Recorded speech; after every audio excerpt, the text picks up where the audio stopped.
오늘 이 시간 함께 보실 말씀은 마가복음 1장 12절부터 13절까지 말씀입니다.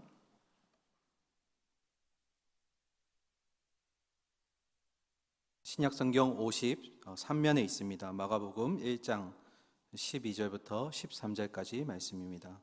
오늘은 광야에서의 시험 두 번째 시간 함께 나누겠습니다. 두 절의 말씀 함께 읽겠습니다. 성령이 곧 예수를 광야로 몰아내신지라. 광야에서 40일을 계시면서 사탄에게 시험을 받으시며 들짐승과 함께 계시니 천사들이 수종되더라. 아멘. 우리 본문 한 번 더 보도록 하겠습니다. 마태복음 4장 5절부터 11절까지입니다. 오늘 이 말씀으로 함께 나눌 거기 때문에 한 번 더 보도록 하겠습니다. 신약성경 4면에 있습니다. 마태복음 4장 5절부터 11절까지입니다. 이 말씀은 교독하도록 하겠습니다. 제가 먼저 5절 읽습니다. 이에 마귀가 예수를 거룩한 성으로 데려다가 성전 꼭대기에 세우고 이르되 내가 만일 하나님의 아들이어든 뛰어내리라. 기록되었으되 그가 너를 위하여 그의 사자들을 명하시리니 그들이 손으로 너를 받들어 발이 돌에 부딪히지 않게 하리로다 하였느니라. 예수께서 이르시되 또 기록되었으되 주 너의 하나님을 시험하지 말라 하였느니라 하시니 마귀가 또 그를 데리고 지극히 높은 산으로 가서 천하 만국과 그 영광을 보여 이르되 만일 내게 엎드려 경배하면 이 모든 것을 내게 주리라. 이에 예수께서 말씀하시되 사탄아 물러가라. 기록되었으되 주 너의 하나님께 경배하고 다만 그를 섬기라 하였느니라. 11절입니다. 이에 마귀는 예수를 떠나고 천사들이 나와서 수종되니라. 아멘. 예수님의 두 번째 시험을 오늘 함께 나눌 텐데요. 그 전에 이 시험과 관련해서 일부 사람들은 이런 얘기를 합니다. 이 시험에 대한 얘기는 사실이 아니다. 왜냐하면 이제 두 가지 이유 때문인데요. 첫 번째는 목격자가 없지 않냐. 예수님이 이 광야에서 사탄과 시험한 부분에 대해서 증인이 없지 않냐. 이게 첫 번째 이유고요. 그리고 두 번째는 이 사탄과의 시험에 대한 기록이 여러 군데 있는데 내용이 조금씩 상이합니다. 조금씩 다르기 때문에 그런 부분에서 이 사탄과의 광야에서의 시험은 사실이 아니라 실제로는 우리에게 어떤 교훈적인 메시지를 주기 위해서 기록한 내용일 것이다 라고 주장하는 사람들이 있습니다. 사실일까요? 아닐까요? 아니죠. 성경은 1.1획도 오류가 없고 다 모든 것을 사실대로 기록하고 있죠. 그러면 우리가 이에 대한 이제 반론을 제기한다면 성경은 첫 번째로 성령의 감동을 입은 자들이 성령의 힘을 통해서 쓰게 됐다는 것, 그리고 두 번째는 성령의 힘을 통해서 쓰게 되지만 그 저자의 자라난 배경과 그 사람의 성격과 그런 모든 개성들을 다 안에 집어넣었다는 것. 그래서 내용이 조금 상이한 이유는 그 사람들의 어떤 강조점이 서로 다르기 때문이다 라고 우리는 반론할 수 있겠습니다. 자, 지난 시간에 언젠지 모르겠지만 지난 시간에 우리 광야에서의 시험 첫 번째 내용을 다루었는데 잠깐 오늘과 연결되기 때문에 복습하고 이제 두 번째, 세 번째 시험 함께 보도록 하겠습니다. 우선 예수님의 요단강 세례에 대해서 아주 이 귀한 이름으로 왕의 임명식 또는 왕의 대관식이라는 별칭이 붙어 있습니다. 삼위일체의 하나님이 모두가 한 자리에 함께 하셔서 예수님의 이제 공생의 시작을 축복하는 아주 귀한 자리였습니다. 그러면 제가 그전에도 질문 드렸었는데요. 이런 왕의 임명식이고 왕의 대관식이라면 그 다음에 벌어질 우리의 생각은 어떤 그림들이 그려지잖아요. 대관식을 했으니까 이제 왕에 대한 어떤 축하 파티가 열어지지 않을까요? 그런 우리의 그런 기대나 또는 예상과는 달리 예수님 어디로 나아가셨죠? 광야로 나아가십니다. 그리고 세 번째까지 시험을 함께 당하게 되십니다. 이 의미는 우리에게 꽤 큰 의미를 주게 됩니다. 왜냐하면 우리의 삶이 광야와 같이 예수님께서 그렇게 나아가셨던 것처럼 참 비슷한 현실을 마주하고 있기 때문입니다. 예배 가운데 은혜를 충만히 얻고 예배당 문을 나가면서 야, 이제는 주님 뜻대로 살아봐야지 했는데 웬걸요, 주차장에 나갔더니 내 차가 끊겨 있더라. 아니면 또 집에 들어갔는데 저는 아닙니다. 집에 있던 우리 아내가 당신 왜 옷을 나가면서 이렇게 벗어놓고 이렇게 갔어, 뭐 이렇게 지적을 한다든지 기분 나쁜 얘기를 하면 탁 뭔가 받쳐오르죠. 그러면 은혜가 다 사라지게 되죠. 그러니까 뭐 우리의 이런 일상생활 속에서 이런 예배에 대한 은혜와 감격을 지켜낸다는 게 사실은 참 어려운 일입니다. 그만큼 우리에게 주어진 일상 가운데 주어진 광야라는 곳은 예측을 할 수 없고 온갖 위험과 유혹들이 우리를 얼마나 우리를 찾아오는지, 얼마나 우리를 힘들게 하는지를 우리가 알 수 있습니다. 그런데 주의하셔야 될 것, 기억하셔야 될 건 바로 예수님이 시험을 받으러 나가실 때 이 시험의 주관자가 누구였다고요? 사탄 마귀가 아니었습니다. 성령이 내모셨더라. 이 말은 뭘까요? 이 성령이 주관하신 시험이었고, 그리고 예수님이 광야로 나아가실 때는 성령의 충만함으로 나아가셨답니다. 그러니까 우리가 이제 제가 화면을 통해서 세 가지 질문을 드릴 텐데요, 하나씩 한번 저희가 짚어볼까요? 첫 번째인데요, 우리도 일상 가운데 광야로 나아갑니다. 우리에게 주어진 현실을 마주하게 되는데 예수님은 무엇으로 나아가셨다고요? 성령의 충만함으로 나아가셨습니다. 그렇다면 우리는요? 우리는 세상으로 나아갈 때 어떤 충만함으로 나아가고 계십니까? 성령 들고 나아가고 계십니까? 아니면 여전히 내 생각과 나의 이익과 어떤 나와 직결된 것들을 가지고 나아가십니까? 그리고 두 번째, 정말로 우리가 나아가야 되는 그런 광야가 위험한 곳이고 우리에게 어떤 유혹을 도사리게 하는 곳이라면 우리는 그 가운데 어떻게 해야 될까? 분별하는 힘을 키워야 한다는 겁니다. 참과 거짓을 구별할 줄 알고, 그리고 더 나아가서 우리가 어떻게 살아가야 될지를 말씀에 견주어서 분별할 수 있는 힘을 키워야 한다는 것입니다. 그걸 성경에서 뭐라고 얘기하냐면 길을 내다라고 얘기합니다. 그리고 마지막 세 번째, 그러면 이 땅 가운데 있는, 광야 가운데 있는 교회는 어떠한 임무를 수행해야 할까요? 세 가지인데요, 우리가 예를 들면 가운데에 큰 배가 있고 양쪽에 이제 그 배를 보조하는 배들이 있다면 가운데 큰 배는 말씀이 될 겁니다. 우리 교회 가운데 말씀이 선포되어져야 됩니다. 그리고 나서 이 말씀을 붙들 수 있도록 양쪽에서 도와주는 보조선과 같은 역할들이, 첫 번째는 뭘까요? 양육과 훈련이 있어야 된다는 겁니다. 우리가 제자 삼을 수 있도록, 이제 앞으로 해나가시겠지만 우리가 점점 더 성장을 이루어갈 수 있도록 이런 훈련과 양육이 이루어져야 되고, 그리고 오늘날 우리 교회가 가장 못하는, 우리 교회 말고 우리의 교회들이 가장 못하는 것 중에 하나가 뭐냐면 바로 위로와 격려가 없다라는 겁니다. 말씀에 대한 양육도 중요합니다. 훈련도 필요하지만 교회는 따뜻한 주님의 사랑과 애정이 필요합니다. 잘하는 사람에게는 잘한다 칭찬해 줄 줄 알고, 또 못하는 사람은 지적하는 것이 아니라 잘할 수 있도록 환경을 열어줄 수 있어야 된다는 겁니다. 그래서 우리가 첫 번째는 말씀 선포, 복음이 선포돼야 되고, 그 옆에는 양육과 훈련, 그리고 마지막에는 위로와 격려가 함께 교회 가운데 트라이앵글 모양, 삼각형 모양으로 움직여져야 된다. 이걸 꼭 기억하시기 바랍니다. 자, 그런 다음 이제 우리 첫 번째 시험 뭐였죠? 돌을 떡덩이가 되게 하라. 여기서 우리가 잊지 말아야 될 건 뭐였죠? 마귀가, 사탄이 예수님이 하나님의 아들인지 아닌지를 모르는 것이 아니라 이미 하나님의 아들인 걸 알고 있었습니다. 그렇다면 이런 질문이 나오겠죠. 하나님의 아들이 예수님이심을 이미 사탄 마귀가 알고 있는데, 그렇다면 왜 사탄은 이런 돌을 떡덩이가 되게 하는 시험을 주었을까? 단순한 배고픔의 문제가 아니었다라고 말씀드렸습니다. 여기에는 굉장히 고차원적인 신학적인 논제가 있습니다. 그것이 무엇이었냐면 예수님이 창조주 하나님의 능력을 발휘하게끔 유혹하는 시험이었다라는 겁니다. 다시 한번 어려우니까 다시 말씀드릴게요. 지난번에도 이런 표정이셨어요. 끝날 때쯤에 무슨 말이지? 이랬는데, 사탄 마귀가 예수님에게 첫 번째 던진 돌을 떡덩이가 되게 하는 시험은 단순한 배고픔의 해결 문제가 아니었고요, 예수님으로 하여금 하나님의 능력을 발휘하게 하여서 하나님임을 보여주게 한다는 것이었습니다.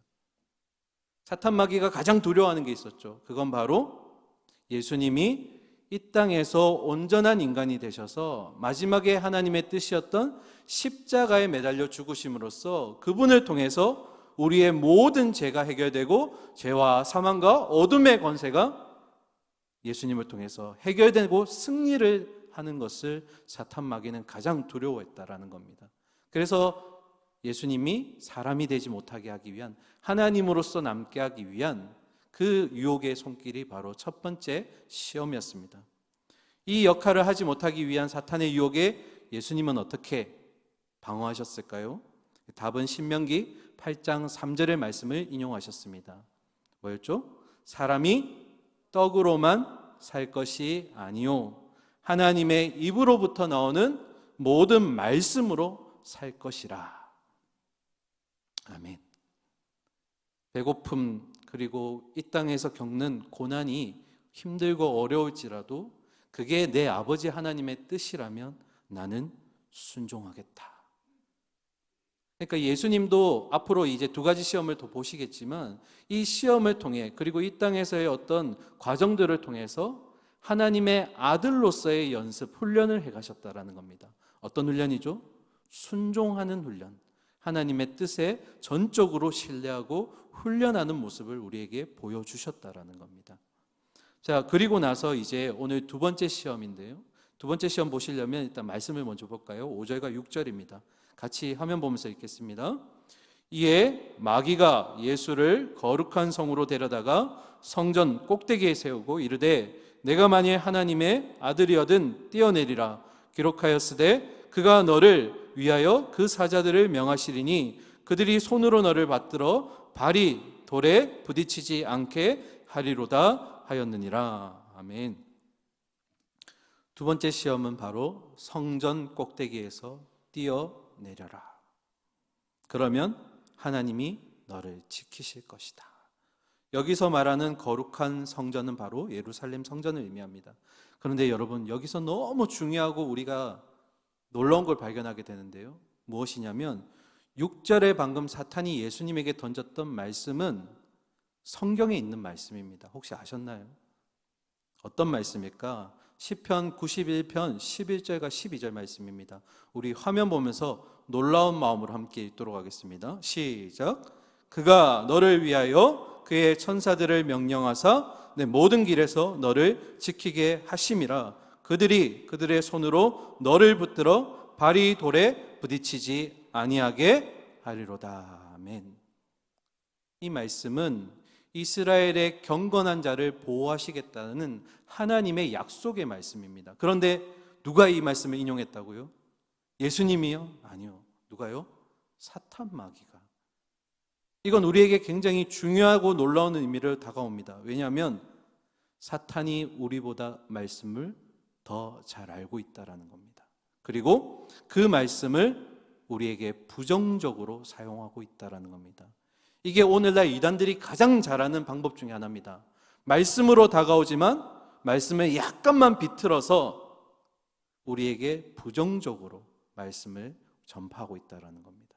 여기서 우리는 이런 질문을 던져야 됩니다. 여러분, 신앙생활, 우리가 하고 있는 신앙생활, 영의 그런 어떤 생활 가운데 민감해야 될 우리인데 어쩌면 우리가 가장 간과하고 있는 중에 한 존재가 바로 이 영적 대립의 존재인 사탄 마귀가 아닐까라고 생각합니다.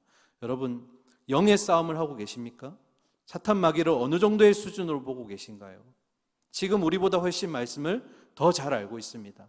더 잘 인용하고 있습니다. 우리가 만만하게 볼 대상이 아니라는 겁니다. 오히려 우리보다 훨씬 더 영에 민감한 존재들입니다. 결국 우리의 힘만으로는 사탄 마귀를 이길 수 없다라는 대답도 되겠습니다. 그래서 우리가 꼭 기억해야 될 것은 성경 말씀을 사람의 의도나 어떤 부정적인 목적을 위해서 취하여서는 안 되고 성경은 늘 항상 하나님의 뜻에 합당하게 사용되어져야 되고 또 하나님의 뜻에 합당하게 인용되어져야 한다라는 것입니다. 여러분의 이익을 위해서 말씀을 인용하시면 안 됩니다. 제가 어느 날 너무 피곤한데 좀 쉬고 싶은데 했더니 옆에 있던 제 동기가 뭐라고 했냐면 좀 더 쉬자, 좀 더 눕자, 좀 더 뭐 먹자, 뭐 이렇게 말씀을 인용하는 거예요. 그런 식으로 막 이건 좀 저차원적인 이제 예가 되겠지만 말씀을 우리에게 그렇게 우리 이익을 위해서 해석해서는 안 된다라는 것입니다. 자, 그러면 두 번째 시험에 대한 이 사탄의 유혹에 예수님은 어떻게 방어하셨을까요? 7절 말씀 우리 함께 읽겠습니다. 시작. 예수께서 이르시되 또 기록되었으되 주 너의 하나님을. 아멘. 너무 익숙한 말씀이죠. 너무 어쩌면 쉬운 대답 같습니다. 하지만 여기에도 숨겨진 의미가 있습니다.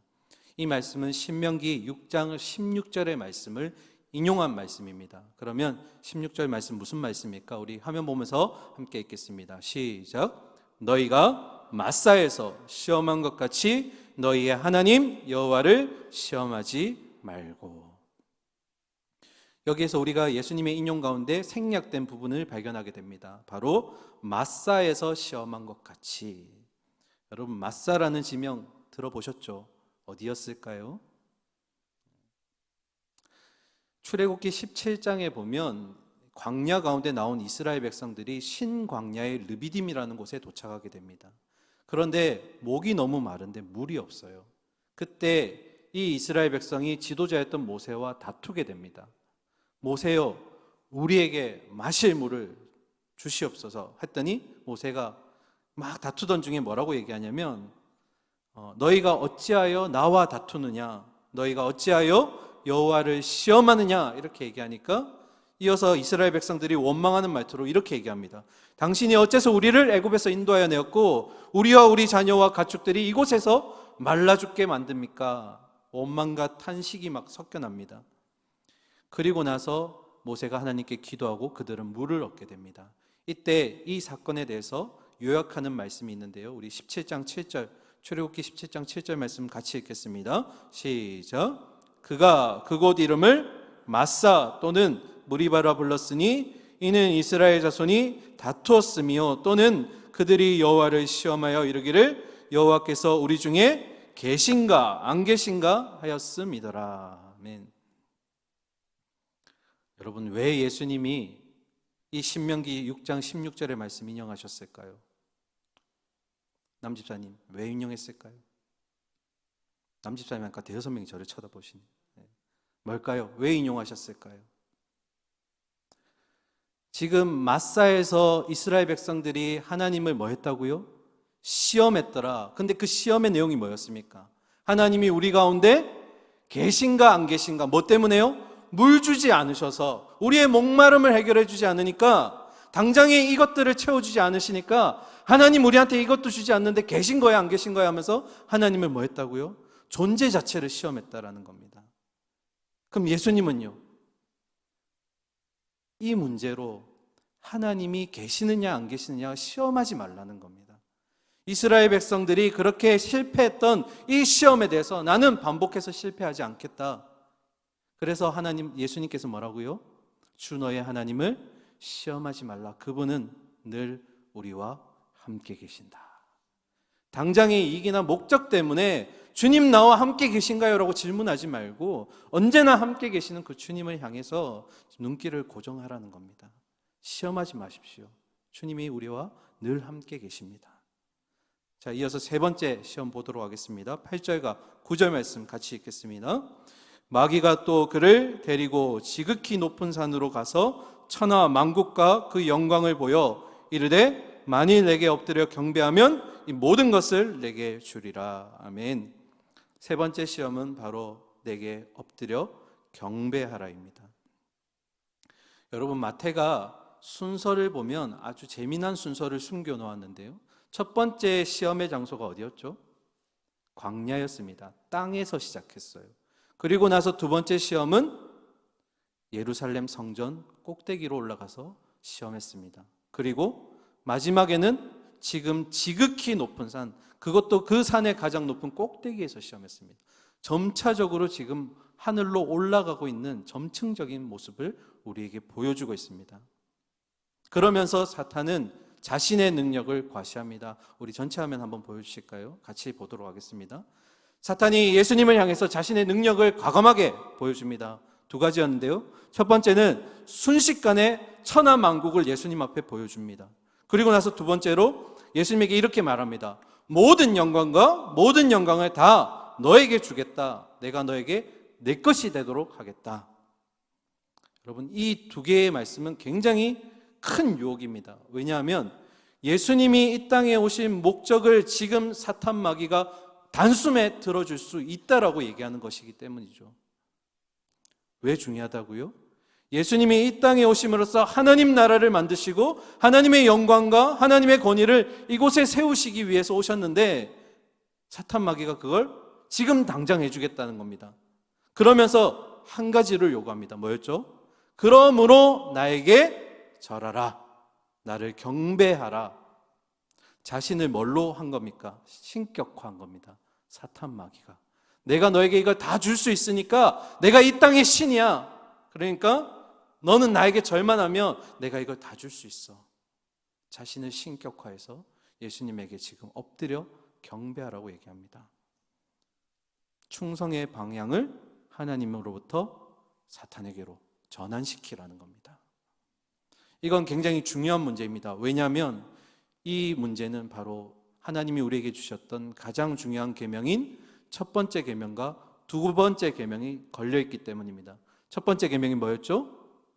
너는 나 외에는 다른 신들을 내게 두지 말라. 이게 첫 번째였고, 두 번째는 너를 위하여 새긴 우상을 만들지 말고 땅 위에 하늘에 있는 것이나 아래에 땅에 있는 것이나 땅 아래에 물에 있는 것이든 어떤 것이든 형상을 만들지 말고 그것들에게 뭐 하지 말라고요? 절하지 말며 그것들을 섬기지 말라. 지금 예수님에게 첫 번째, 두 번째 명령을 지금 어기게 만드는 유혹이었다라는 겁니다. 이러한 사탄의 마지막 유혹에 예수님은 어떻게 방어하셨을까요? 10절 말씀 보도록 하겠습니다. 이에 예수께서 말씀하시되 사탄아 물러가라. 기록되었을 때 주 너희 하나님께 경배하고 다만 그를 섬기라 하였느니라. 마지막 시험은 예수님이 굉장히 단호하십니다. 사탄아 뭐하라고요? 물러가라. 물러가라. 그런데 중요한 건 10절의 말씀도 예수님이 말씀을 인용하셨다라는 겁니다. 어떤 말씀이냐면 신명기 6장 13절의 말씀입니다. 오늘 가장 중요한 내용일 것 같으니까 우리 신명기 6장 12절과 13절 말씀 함께 읽도록 하겠습니다. 시작. 너는 조심하여 너를 애굽 땅 종되었던 집에서 인도하여 내신 여호와를 잊지 말고 내 하나님 여호와를 경외하며 그를 섬기며 그의 이름으로 맹세할 것이니라. 아멘. 여러분, 이 말씀이 언제 주어진 걸까요? 이 신명기 6장의 말씀. 이 신명기는 이스라엘 백성들이 애굽을 나온 다음에 40년의 광야 생활을 끝내고 가나안 땅에 들어가기 직전 모압 평지에서 마지막으로 모세의 고별 설교로 듣게 된 내용입니다. 그런데 지금 모세가 마지막에 뭐라고 얘기합니까? 여호와를 경외하며 그를 섬기며 그의 이름으로 맹세하라. 어떤 의미일까요? 너희가 지금 약속한 목적지에 다 왔는데, 그러나 주의할 것, 목적지도 중요하지만 너희가 이곳을 오기까지의 과정과 방법이 어땠는지 꼭 기억해야 된다는 겁니다. 다시요. 하나님이 너희에게 약속하신 가나안 땅을 마침내 이제 목전에 두게 하셨는데, 목적지도 중요하지만 그 40년의 세월 동안 하나님이 너희를 어떻게 입히시고 먹이셨는지 과정과 방법을 기억하라는 것입니다. 그러면 예수님이 왜 이 말씀을 기억하게 하셨을까? 왜 이 말씀을 취하셨을까? 그 의미는 사탄이 지금 주는 목적의 성취도 중요하지만 그 목적을 이루어가는 뭐가 중요하다고요? 과정과 방법도 하나님의 뜻에 맞게 가야 된다는 겁니다. 단순히 그냥 목적을 위해서 세상적인 방법, 아니면 돌아가지 않고 곧바로 갈 수 있는 그런 방법이 아니라 하나님께 그 방법과 그 뜻까지도 구하며 하나님의 뜻에 합당하게 걸어갈 수 있어야 한다라는 겁니다. 결국 우리에게 적용하면 뭘까요? 우리에게 주어진 일을 성취하는 것 굉장히 중요합니다. 하나님의 일에 있어서 목적을 이룬다는 것은 우리에게 큰 열매가 될 겁니다. 하지만 목적만큼 중요한 게 뭘까요? 그 일을 이루어가는 과정과 방법 속에서도 하나님은 일하고 계신다는 것. 그래서 하나님의 뜻을 구하며 우리는 한 걸음 한 걸음 전진할 수 있어야 한다라는 겁니다.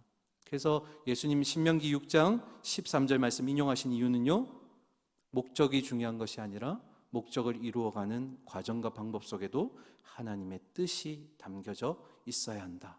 그리고 우리가 그것을 알아가야 한다라는 것입니다. 말씀을 마무리합니다. 11절인데요. 같이 읽을까요? 시작. 이에 마귀는 예수를 떠나고 천사들이 나와서 수종드니라. 아멘. 이에 마귀는 예수를 떠났다고 했습니다. 예수님이 10절에서 마귀 보고 뭐라고 했죠? 네, 물러가라 라고 얘기하셨잖아요. 그 명령에 순종하게 되죠. 그런데 이 떠나고라는 단어가 정말 아주 떠났다라는 의미가 아니라 잠시 잠깐 일시적으로 떠났다라고 할 때 쓰는 단어입니다. 언제 다시 사탄 마귀가 나타날까요? 바로 십자가에서 다시 한번 그 사탄 마귀가 등장하게 됩니다. 그리고 나서 예수님이 이 시험이 끝났을 때 하나님이 천사들을 통해서 예수님을 수종되게 합니다. 이 수종되다에는 어떤 의미가 포함되어 있냐면 먹을 것을 공급해 준다라는 의미가 포함되어 있습니다. 40일 동안 굶주리시면서도 하나님 뜻에 순종하셨던 그 예수님에게 먹을 것을 주셨다라는 의미입니다. 그러면 이 시험을 통해서 우리는 두 가지를 알 수 있게 되는데요. 첫 번째는 바로 예수님이야말로 정말 하나님의 참 아들이심, 그것이 첫 번째고요. 두 번째는 바로 최종적인 승리를 예수님이 가져오실 거라는 것을 이 지금 시험을 통해서 미리 청사진처럼 우리에게 보여주었다라는 것입니다. 이 땅에 오셨던 예수님은 언제나 사람의 힘과 뜻이 아니라 하나님의 뜻이 중요함을 우리에게 보여주셨습니다. 그 말은 세상의 힘과 명예나 어떤 권세, 인기를 우리 요구하신 것이 아니라 오직 늘 하나님을 섬기고 순종하는 것이 예수님이 이 땅에서 하셔야 될 사명이자 의무였다는 것을 알고 계셨다라는 겁니다. 그래서 예수님은 예루살렘 성에 입성하실 때 수많은 무리가 몰려와서 종려나무 가지를 흔드실 때 아무런 반응하지 않으셨습니다. 그 인기에 반응하지 않으셨어요.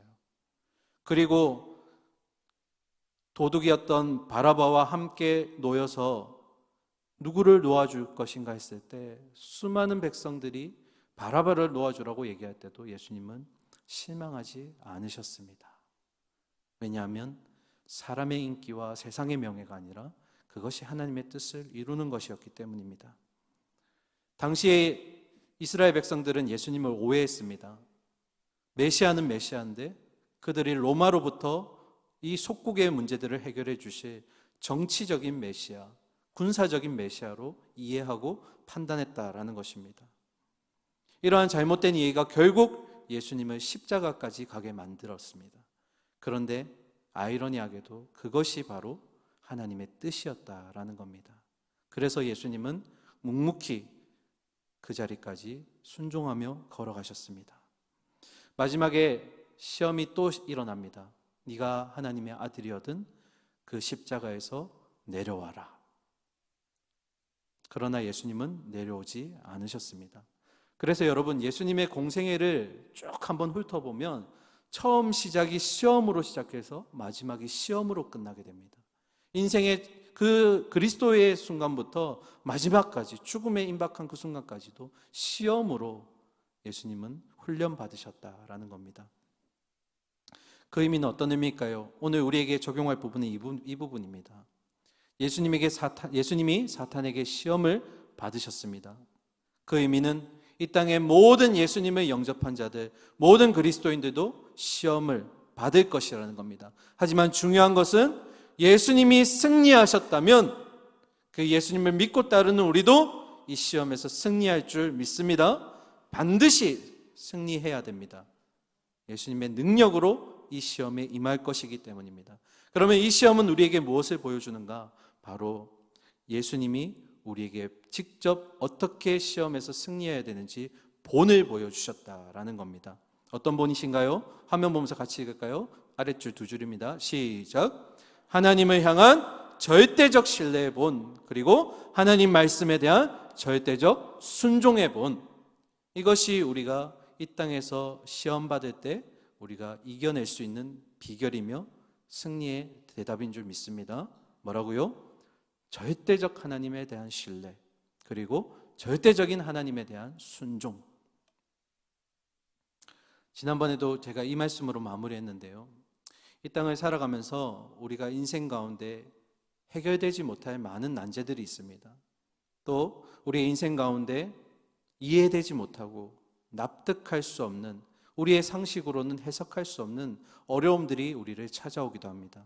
그런데 우리가 그것들을 받아들이게 되었을 때 가장 첫 번째 질문해야 될 것은 이것이 하나님의 뜻입니까? 그렇다면 내가 힘들고 어렵지만 이해할 수 없지만 주님을 따라서 순종하겠습니다. 다 이해할 수 없지만, 다 납득될 수 없지만 하나님의 뜻이 이 가운데 있으시다면 나는 주님 믿고 순종하겠습니다. 그러면 어떻게 된다고요? 이 또한 지나가리라. 그래서 우리에게 주어진 매일매일의 현실 가운데 우리에게 닥쳐오는 여러 가지 유혹들과 우리를 힘겹게 하는 것들이 있을 겁니다. 그것들이 우리로 하여금 녹록지 못하게 할 겁니다. 때로는 버거울 때도 있을 겁니다. 그러나 오늘 금요예배 오신 성도님들, 우리에게 믿음의 본을 보여주셨던 주님의 그 묵묵함을 따라서 우리도 우리의 창조주이시자 구원의 주님을 붙들고, 주님이 우리에게 약속 주셨잖아요. 마지막까지 너희를 포기하지 않고 끝까지 데리고 가시겠다고. 우리가 그 말씀 붙들고, 우리가 이해되지 않지만 또 납득되지 않지만 그러나 하나님 통해서 우리가 끝까지 훈련 가운데 연단받고 마지막에 주님 주신 귀한 면류관, 그 상급을 모두가 받으실 수 있는 저와 여러분이 될 수 있기를 간절히 소망하고 축원합니다. 함께 기도하겠습니다. 사랑과 공의 하나님 아버지, 세 가지 시험을 통해서 우리의 본 되시는 예수님의 모습을 우리가 함께 살펴보았습니다. 이 땅에 참 이해되지 않는 많은 고난들과 어려움도 찾아오고 또 해결할 수 없을 것만 같은 그런 위기들도 찾아옵니다. 그러나 오늘 우리 주님의 모습을 다시 한번 기억하면서 우리에게 믿음의 약속을 주신 그 하나님 붙들고 절대적으로 신뢰하며 또 절대적으로 순종하는 가운데 주님이 우리를 이끌고 가실 거라는 그런 믿음 가지고 우리가 이 또한 견뎌낼 수 있는 믿음의 성도들, 인내의 성도들 되게 하여 주시옵소서. 이 땅에서 받는 이런 훈련들을 통해서 우리의 믿음은 점점 더 단단해질 줄 믿습니다. 이전보다 더 큰 시험이 올지라도 믿음의 반석 위에 서서 나를 지팡이로 인도하시고 나의 손을 이끄시는 그 주님 손 붙들고 믿음의 순례길 끝까지 걸어가서 최고의 면류관, 생명의 면류관을 받아낼 수 있는 우리가 되게 하여 주시옵소서. 살아계신 예수 그리스도 이름으로 기도드립니다. 아멘.